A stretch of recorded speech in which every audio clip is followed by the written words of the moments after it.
Ministri i Shtetit për Pushtetin Vendor, Ervin Demo, këtë të mërkur në një konferencë me gazetarët, është ndalur te paketa e maleve. Demo bëri me dije se deri tani 13 bashki të vendit kanë përcaktuar në total 69 zona prioritare, ndërsa 8 bashki të tjera janë në proces përcaktimi. Ministri tha se të gjitha bashkitë e vendit janë të interesuara për përcaktimin e zonave prioritare. Paketa e maleve ka qenë një ndër nismat që ne jemi duke u fokusuar shumë fort, shumë e qartë për sa i përket kategorive të cilat mund të përfitojnë nëpërmjet kësaj pakete.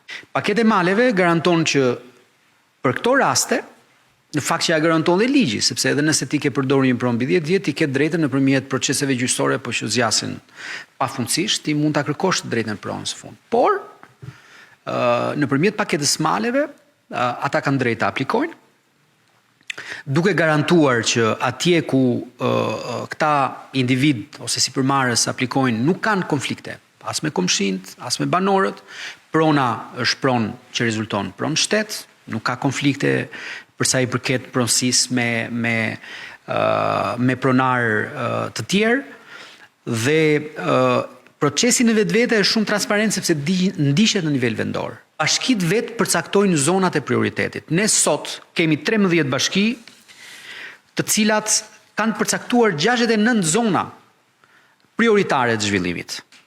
Kemi 8 bashki tjera që do të miratohen, janë proces brenda pak ditësh ose pak jave, ndërkohë në total ne kemi 40 bashki që i kanë sjellë aplikimet për paketën e maleve. Të gjitha bashkitë në vend janë të interesuar. Ministri i Shtetit për Pushtetin Vendor u ndal edhe tek reforma territoriale. Demo tha se reforma nuk duhet të perceptohet thjesht si një proces që do të ndryshojë kufijtë e bashkive.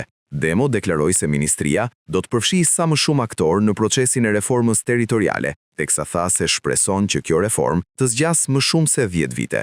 Reforma territoriale është instrument jashtëzakonisht i rëndësishëm për të garantuar që bashkitë që në nisje të kenë mundësit, të kenë asetet në dispozicion, të kenë kapacitetet e duhura dhe mbi gjitha potencialin e mundshëm nga pikpamja e rritjes ekonomike. Unë e them gjithmonë, nuk duhet ta perceptojmë sikur ky është një proces që thjesht do ndryshojë kufijtë e bashkive. Reforma territoriale, unë besoj fort e para duhet bazohet në të dhëna, duhet bazohet në eksperiencë që ne tashmë kemi, çfarë ka ndodhur gjatë 10 viteve të fundit në territor, kush kanë qenë sfidat që bashkitë janë ballafaquar, ne duhet jemi të sinqertë dhe të ndërgjegjshëm për sa i përket rëndësisë që ka kjo reformë, jo thjesht nga pikpamja politike, por po flasim për mënyrën se si ne do të menaxhojmë territorin. Prandaj reforma territoriale është një hap shumë i rëndësishëm, është një sfidë jo e vogël, por unë besoj që është një mundësi e jashtëzakonshme. Ne të kemi një reformë që unë shpresoj mos të durojë 10 vjet, po të jetë një reformë që zgjat edhe më shumë. Dhe ministria do të luajë një rol, sidomos duke përfshirë sa më shumë aktorë në këtë proces. Mëtej, ministri foli edhe për përmbytjet ku theksoi se teknologjia dhe mbështetja financiare do të fuqizojnë bashkitë për të përballuar situata kritike dhe për të menaxhuar burimet e tyre në mënyrë më efektive. Një tjetër lajm i mirë për vitin 2026 është fondi për 20 milionë eurosh, i cili është një grant i ardhur nga Emiratet e Bashkuara, ku kryeministri ka vendosur, qeveria ka vendosur tashmë që ky do të fokusohet për të fuqizuar bashkitë në territor.